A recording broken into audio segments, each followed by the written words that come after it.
Hello there. This is Victor Kundamwava, a Zambian American mining professional of many, many years. I just wanted to share my thoughts about some of the topical issues happening in Zambia with regards to the mining sector.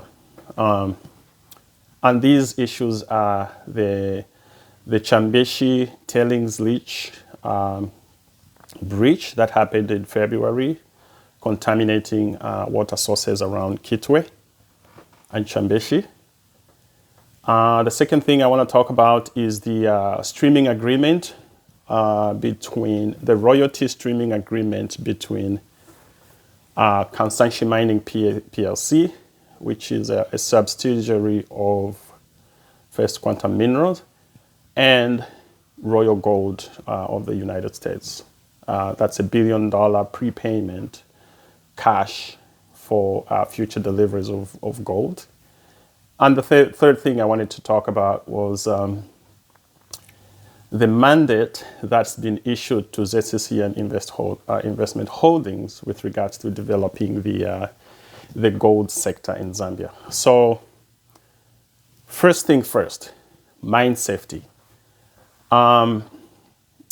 In as much as some people may agree or disagree with the memo that the U.S. Embassy in Zambia issued to remove Americans out of the vicinity of Kitwe Chambeshi so that they don't get exposed to some of the mining chemicals and the heavy metals that were spilled in drinking water sources.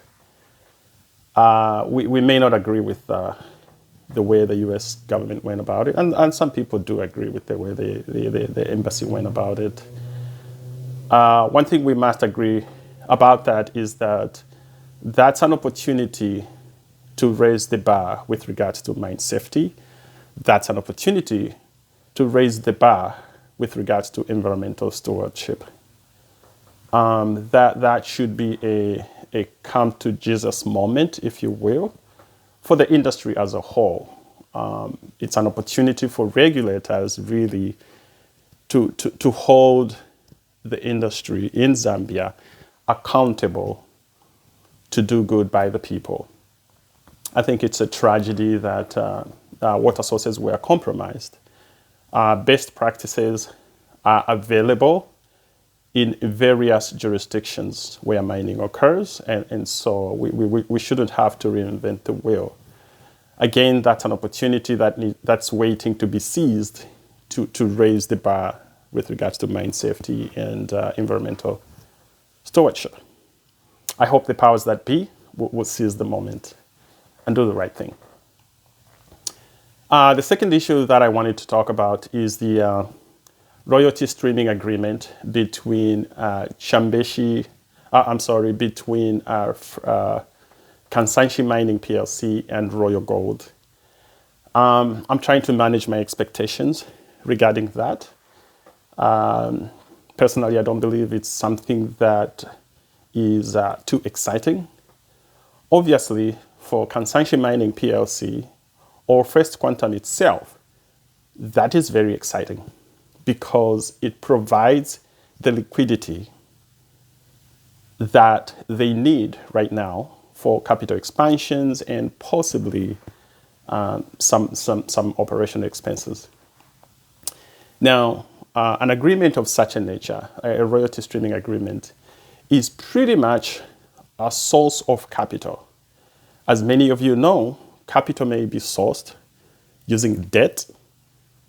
It may also be sourced using additional issuance of stock, which dilutes the existing stock on the market. And the third way of accessing that capital would be, getting into a royalty streaming agreement. Now, for Royal Gold, that's offering that $1 billion cash upfront. They do have an opportunity cost. Okay, so the Royal Gold could invest that $1 billion into probably some US treasuries and earn 8% a year for the next 10, 20 30 years. They may also invest that $1 billion on the open market, at the stock market. They may earn probably 14% a year. So that's the opportunity cost that Royal Gold is giving up in order to lend, essentially lend that money to Kansanshi Mining PLC. As a result, Kansanshi Mining PLC has to offer, or at least promise, better returns than the opportunity cost. So they have to offer better returns than 14%. So that streaming agreement essentially means Kansanshi is going to deliver gold at a discount in the future so that the owners of the said capital can have a return.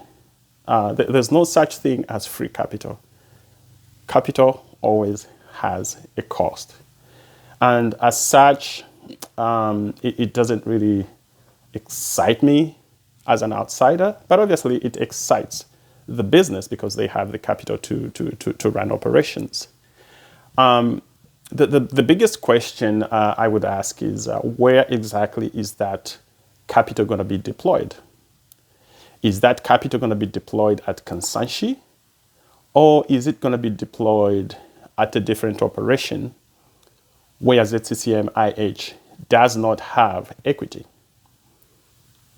Now, when that capital is deployed, depending on where exactly that capital is deployed, ZCCM IH may benefit in the future from it if that gets deployed at Kansanshi. But if it gets deployed elsewhere, obviously that means ZCCM is not going to benefit from it. But ZCCM has also agreed to offer some of the concessions. They've also agreed to offer some of the discounts on the repayment of that streaming agreement. So that is an opportunity for the shareholders to really sit down and discuss. That's an opportunity to really evaluate, was it a smart move to move from dividends to royalties, or are royalties good enough? Is that going to satisfy future returns for their equity? So that presents an opportunity for ZCCM to say, let's sit down, let's discuss. Speaking of ZCCM, that leads me to the third item.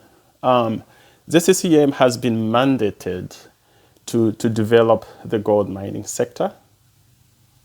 And I do know that ZCCM already has Zambia Gold Limited. My only comment about that is I think ZCCM did not need to be mandated to develop the gold mining sector. That is an opportunity waiting for itself to be seized. And as such, waiting for marching orders from somewhere else for a business of that much potential is really not a good thing.